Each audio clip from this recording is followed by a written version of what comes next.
Assalamualaikum warahmatullahi wabarakatuh. Waalaikumsalam warahmatullahi wabarakatuh. Selamat siang. Siang, Pak. Hari ini kita masuk ke bab terakhir dari pendidikan kewarganegaraan, pertemuan ke-15 tentang bela negara. Jadi setelah bab ini minggu depan kita ujian. Nah, saya harapkan Anda betul-betul memahami bab terakhir ini supaya nilainya bagus ya, karena PKN adalah mata kuliah penting yang menjadi gambaran bahwa ke depan generasi muda Indonesia harus memiliki etika dan perilaku yang baik. Jadi kira-kira siapa yang tahu apa maksud dari bela negara?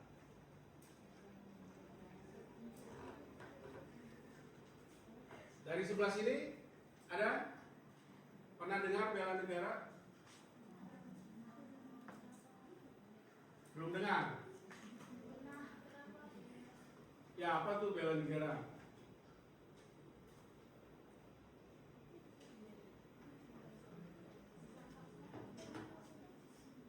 Sebelahnya. Ya ini.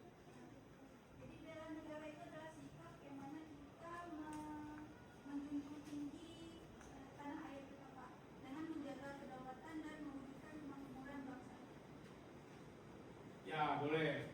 Jadi sikap cinta dengan tanah air. Kalau tanah air kita mau diserang, maka kita harus membela. Nah, itu salah satu namanya bela negara. Nah, mengapa setiap mahasiswa berperan dalam mempertahankan masa depan bangsa? Ini pertanyaan lagi.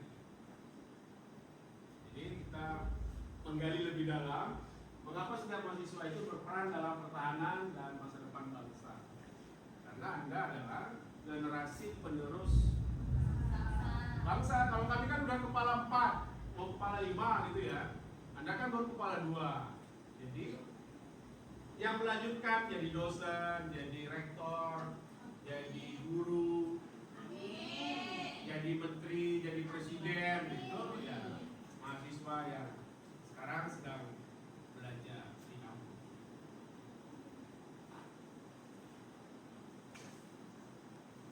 Nah, itu bela negara. Definisinya, sikap dan perilaku warga yang dijiwai kecintaan kepada tanah air berdasarkan Pancasila dan Undang-Undang Dasar 1945 dalam menjamin kelangsungan hidup bangsa dan negara. Jadi ini secara definisinya. Dasar hukumnya Undang-Undang Dasar pasal 27 ayat 3, setiap warga negara berhak dan wajib ikut serta dalam upaya pembelaan negara. Itu dasar hukum.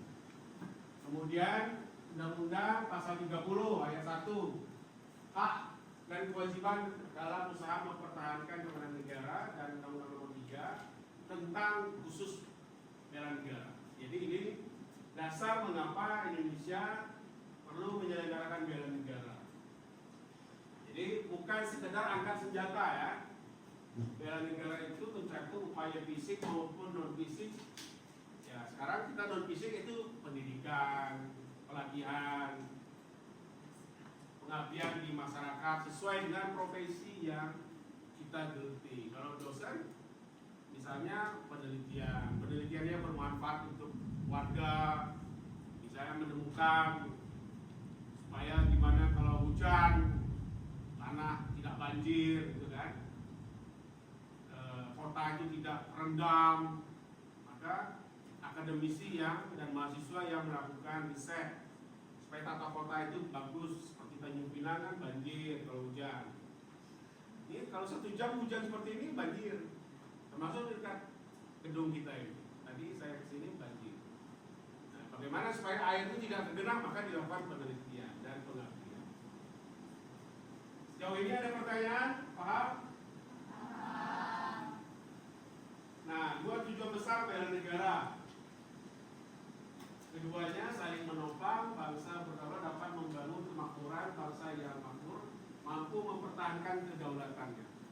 Jadi kalau Anda lihat contoh Amerika dan Iran, ya, Iran bisa mempertahankan kedaulatannya karena negara itu juga tidak terlalu makmur sebenarnya, tapi mereka bisa menciptakan pertahanan yang hebat, ya.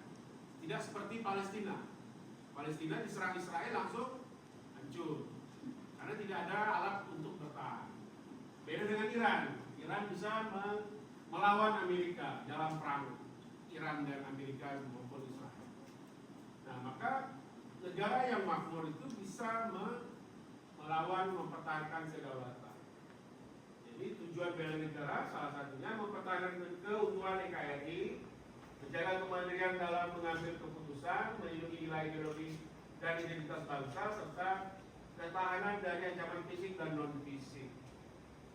Nah, mempertahankan keutuhan wilayah NKRI itu maka tidak boleh sejengkal tanah pun di Indonesia diambil oleh negara asing. Maka tentara kita akan mempertahankan wilayah NKRI.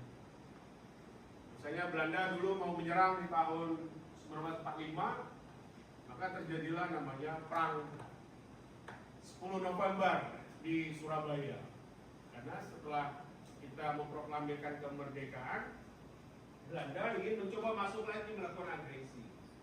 Lalu pejuang-pejuang kita, tentara kita tidak terima dan langsung mempertahankan tanah air kita. Terjadilah peristiwa 10 November di Surabaya. Nah, itu contoh mempertahankan NKRI. Kemudian menjaga kemandirian dalam mengambil keputusan. Maka setiap negara yang berdaulat, keputusan politik, baik itu kebijakan ekonomi, politik, itu nggak boleh diintervensi negara lain seharusnya. Kita mau beli pesawat tempur misalnya Amerika nggak boleh intervensi, jangan beli sama Rusia, belilah sama kami, kita Amerika. Nah, itu nggak boleh diintervensi karena itu politik luar negeri negara kita yang bebas. Kemudian melindungi nilai ideologi identitas bangsa. Jadi ideologi kita Pancasila, maka identitas itu kita lindungi. Siapa yang ingin merusak ideologi Pancasila, ya kita harus lawan, ya. Nah, maka kalau kekurangan pasukan, ya ada cadangan yang sudah dilatih bela negara akan dilibatkan serta dalam membantu tentara nasional. Komcat namanya. Kemudian pertahanan dari ancaman fisik dan non fisik. Nah, negara yang hebat dia harus bertahan kalau terjadi perang. Baik ancaman non fisik itu apa? Ancaman fisik serangan, ya. Non fisik mungkin serangan cyber bisa jadi. Serangan dari kecanggihan teknologi, kita juga harus melawannya. Nah, ancaman yang dihadapi bangsa Indonesia hari ini, serangan cyber dan hoax, yaitu disinformasi, kejahatan digital yang merusak persatuan. Nah, sekarang Indonesia itu sudah hampir terjangkau oleh jaringan internet, ya, kecuali di daerah Papua, di daerah yang pedalaman itu mungkin agak susah. Tapi kalau di Kepulauan Riau semuanya hampir tercover jaringan internet. Nah, itu bisa untuk penetrasi serangan musuh, untuk menyerang kita kalau mereka menggunakan serangan cyber. Lalu ketergantungan ekonomi, kurangnya kemandirian, melemahnya posisi tawar bangsa. Jadi kalau misalnya ketergantungan ekonomi itu, kita misalnya diembargo sama negara lain, tidak boleh membeli senjata, itu diembargo sama negara lain. Maka itu akan mempengaruhi kemampuan kita untuk bertahan. Nah, kalau kita sudah diembargo, maka kita harus cari ke negara lain yang bisa menjual senjata. Nah, kemudian ancaman yang dihadapi bangsa hari ini dari pengaruh ideologi asing, radikalisme, nilai yang mengikis jati diri bangsa. Jadi sekarang ancaman radikalisme juga menghampiri anak-anak muda. Dulu ada kawan saya yang pejabat di Batam, itu satu keluarga masuk ISIS. Padahal dia pejabat, masuk ISIS, ya. Dan mereka pergi ke markas ISIS di Timur Tengah sana. Tapi sekarang udah balik ke Batam. lalu selama beberapa tahun dia di sana dan berhenti dari pegawainya karena dia dipengaruhi oleh istri, lalu anaknya, lalu dia ikut terbawa oleh ideologi ISIS. Nah, beberapa keputusan pemerintah membubarkan misalnya Front Pembela Islam, kemudian membubarkan HTI, Hizbut Tahrir Indonesia ya. HTI itu dibubarkan karena dianggap mengancam pengaruh ideologi bangsa. Lalu lunturnya rasa nasionalisme. Nah, ini generasi muda juga waspada munculnya rasa nasionalisme, yaitu apatisme dan individualisme di tangan generasi muda. Jadi generasi muda nggak boleh apatis, tapi dia harus ikut serta dalam kegiatan-kegiatan yang bermasyarakat, ya, tidak mementingkan individu. Sampai di sini ada pertanyaan? Ya. Ya Pak, tadi kan Bapak bilang kalau kita harus menjaga ideologi negara. Kalau semisalnya pemerintahnya sendiri yang merusak identitas NKRI, misalnya menjual pulau, kemudian hukum yang kumpul ke atas, tajam ke bawah. Nah, kemudian kita mau mengkritik pemerintah Pak, untuk bentuk dari kita yang membela negara. Tapi kalau misalnya kita mengkritik, nanti kita dibungkam Pak. Terus gimana caranya biar kita bisa membela negara ini Pak? Ya, ini pertanyaan yang bagus. Tepuk tangan. Ini pertanyaan yang luar biasa ya. Jadi tadi malam kemarin malam itu contohnya ada 3 orang pejabat negara dialog di UGM bersama mahasiswa UGM yang akhirnya ditolak gitu. Namanya Budiman Sujatmiko, dulu aktivis, salah satu tokoh reformasi. Ada Nusron Wahid, Menteri ATR dan juga Wakil Menteri. Nah, mereka dialog tidak menemukan hasil karena mahasiswanya sudah terlanjur protes. Nah, pertanyaannya, misalnya bagaimana kalau negara yang salah mengambil dalam kebijakan ya maka ada civil society atau masyarakat yang harusnya melakukan protes terhadap kebijakan yang salah itu. Protesnya melalui mana? Melalui DPR, karena DPR adalah perpanjangan tangan rakyat. Atau protes langsung, bisa melalui demonstrasi. Tapi demonstrasi juga nggak boleh sampai membakar atau merusak fasilitas publik. Nah, itu protes yang sah. Itu dalam negara demokrasi kita bisa melakukan hal seperti itu. Bahkan dulu di tahun 99, Anda tahu misalnya lepasnya Timur Leste dari Indonesia gara-gara dilakukan referendum. Jadi masyarakat Timur Leste itu disuruh milih, Anda mau tetap di Indonesia atau Anda pilih untuk menjadi negara merdeka. Jadi masyarakat Timur akhirnya sebagian besar memilih untuk merdeka. Lalu lepaslah Timur dari Indonesia. Nah, presidennya saat itu B.J. Habibie. Lalu B.J. Habibie dalam sidang paripurna MPR, mungkin salah satu penyebabnya pertanggungjawabannya tidak diterima, ya karena bisa jadi karena lepasnya Timur Leste dari NKRI. Itu salah satunya. Mungkin setelah yang lainnya juga salah satu pemicu supaya tidak diterima pertanggungjawaban Habibie sebagai presiden ketika itu. Jadi Presiden B.J. Habibie hanya setahun jadi presiden, setahun lebih, ketika dia menggantikan Presiden Soeharto. Nah, misalnya ada mau isu penjualan pulau, itu tidak sembarangan kalau mau jual pulau, apalagi jualnya ke orang asing, prosesnya panjang. Jadi sebagai warga negara kita berhak melakukan kontrol terhadap pelaksanaan proses pemerintahan. Saya kira bukan hanya dalam soal pemerintahan, tapi sampai ke lini paling bawah.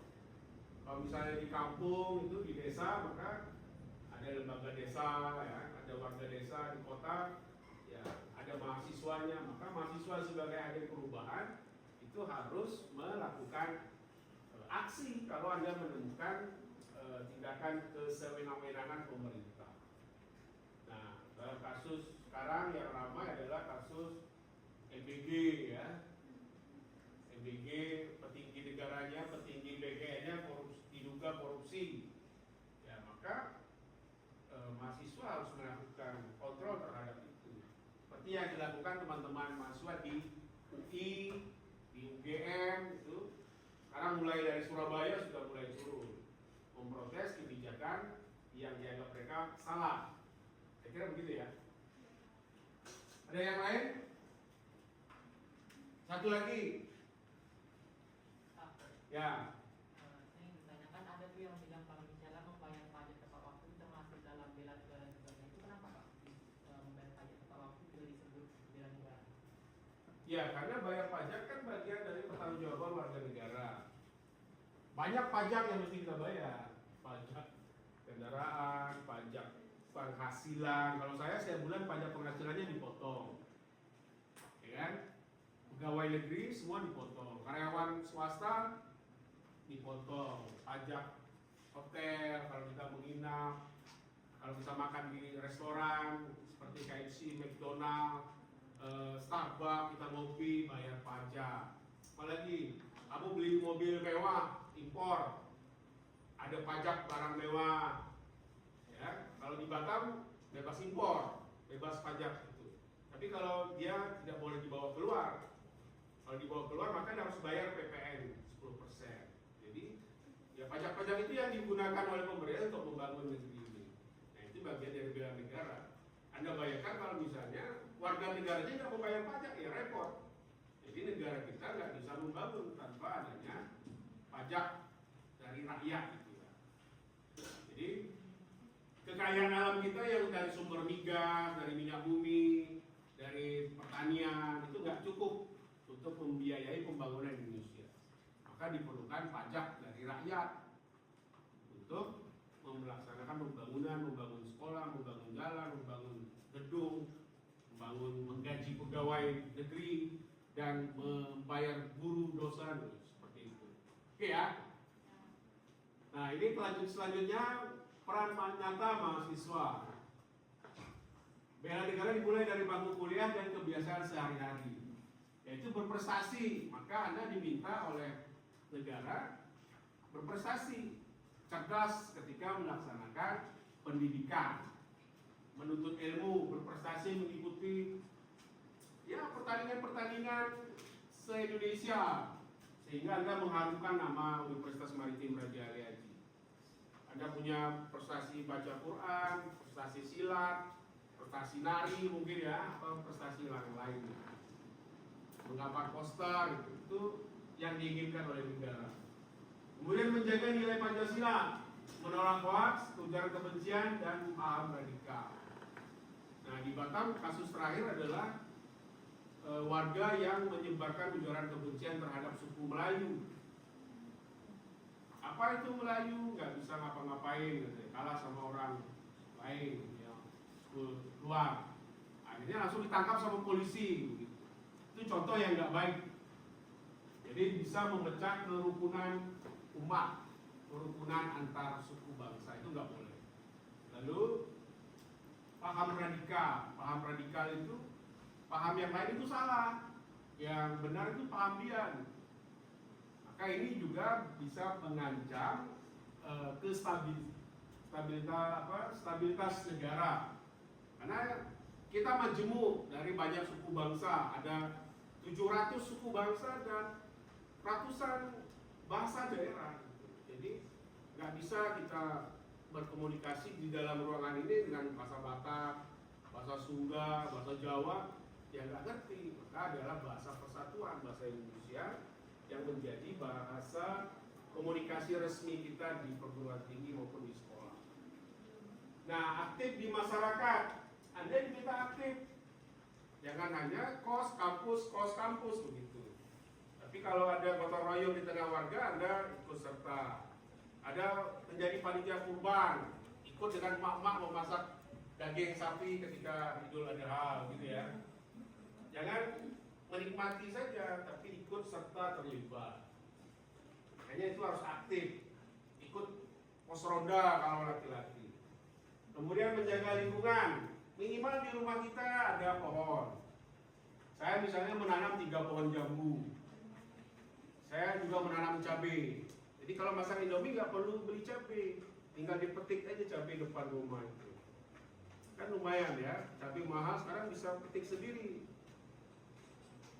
Itu juga menjaga lingkungan. Kalau pohon itu akan menghasilkan, membantu menghasilkan oksigen.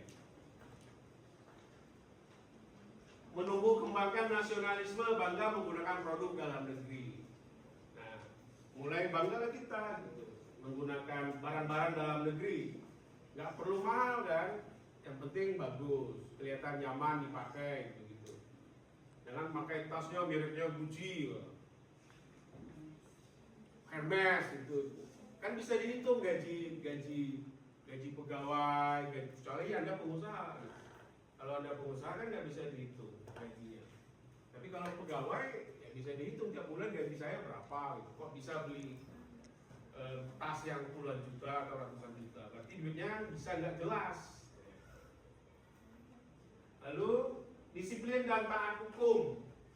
Ya, contoh gampangnya Anda taat hukum itu lampu merah berhenti, jangan jalan kalau naik motor ya. Tidak nabrak lampu-lampu lalu lintas. Kemudian disiplin. Nah ini biasakan disiplin, bangun pagi jam 5, jam 4 gitu. Tidur jam 10 malam, jangan begadang. Tidur jam 1 sehingga kuliah paginya nggak bangun. Ya. Jadi biasakan hidupnya tertata rapi, tertib waktu. Kalau udah malam begadang itu balik. Udah malam kita harus besok kuliah pagi. Alasan untuk balik ke kos. Jangan sembarangan waktu muda itu jangan dipakai untuk berpoya-poya, boros dengan waktu yang nggak jelas ya. Waktunya harus dipakai untuk hal-hal yang bermanfaat. Ada pertanyaan sampai di sini? Banyak? Ya, silakan boleh. Sebelah sini ada?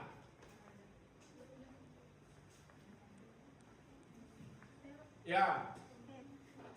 Kan untuk memajukan Indonesia atau mempertahankan identitas itu kita harus bersatu kan Pak? Ya. Kita harus bersatu. Nah, sementara saya lihat di sosmed-sosmed itu Pak, kan banyak influencer yang mengkritik, ada juga yang membela pemerintah. Nah, dilihat dari komen-komennya itu kayak Indonesia tuh berpecah belah. Ada yang bilang kalau anak mengkritik itu anak abah, terus yang membela itu dibilang buzzer. Nah, Yeah. kalau misalnya rakyatnya aja seperti itu, gimana kita mau maju Pak?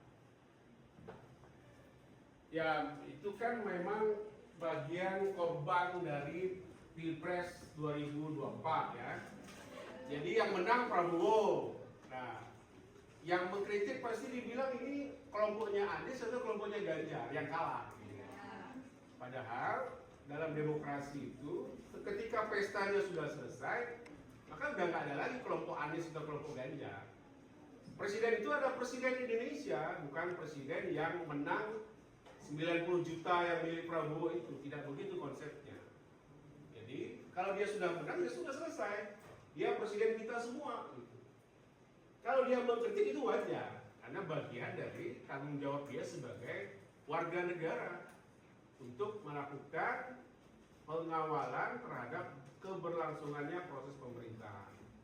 Jangan dibiarkan negara itu dikelola dengan serampangan ya. Jadi saya juga termasuk yang suka mengkritik baik pemerintah maupun Pemda di daerah. Anda bisa baca tulisan-tulisan saya di internet itu bertebaran. Ada 100-an artikel yang saya tulis soal pemerintah. Jadi ya ada tulisan yang memuji, ada tulisan yang mengkritik. Ya biasa saja. Tidak mesti saya mengkritik pemerintah karena dukungan saya kalah gitu, enggak kan? Pemerintah juga nggak tahu kita milih siapa. Emang Anda tahu saya milih siapa? Kan nggak tahu juga. Kan rahasia. Jadi kebijakan pemerintah itu memang harus kita awasi. Itulah negara demokratis yang betul. Jadi bukan terbelah ya. Nah, kalau ada praksi-praksi yang friksi ya, yang menyatakan wah ini kelompoknya Abah, itu dia kurang paham bernegara. Jadi sudah selesai itu kelompok dukung-mendukung. Nanti kalau kita ingin dukung-mendukung lagi, Anda ingin mendukung-mendukung lagi di 2029 ada kontestasi pemilu pesta demokrasi tahun 2029. Ya silakan saja Anda mendukung siapa calon presidennya. Tapi jangan sampai kebablasan, tidak rasional ya. Kalau mahasiswa kan harus cerdas dalam menentukan pilihan. Jadi saya kira cukup ya. Ada pertanyaan lagi terakhir. Jadi solusi dari tadi apa? Solusinya harus cerdas bermedsos. Anda harus cross check ini informasinya benar apa tidak. Jadi jangan ikut mendukung atau bersuara hal-hal yang saya kira tidak penting ya. Kita berpendapat di medsos ikut serta urun rembuk, tapi dengan argumen yang kuat, argumen yang rasional gitu, tidak mengandalkan emosional. Yang berbahaya itu kita aktif di medsos tapi tidak membaca, jadinya banyak yang asbun, asal bunyi, yaitu yang orang Indonesia dibilang paling cerewet.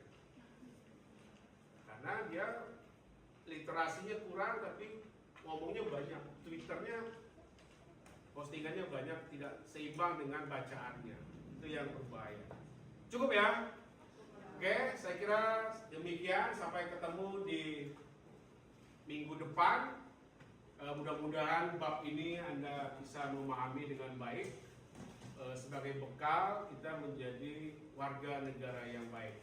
Saya kira cukup. Wassalamualaikum warahmatullahi wabarakatuh. Waalaikumsalam.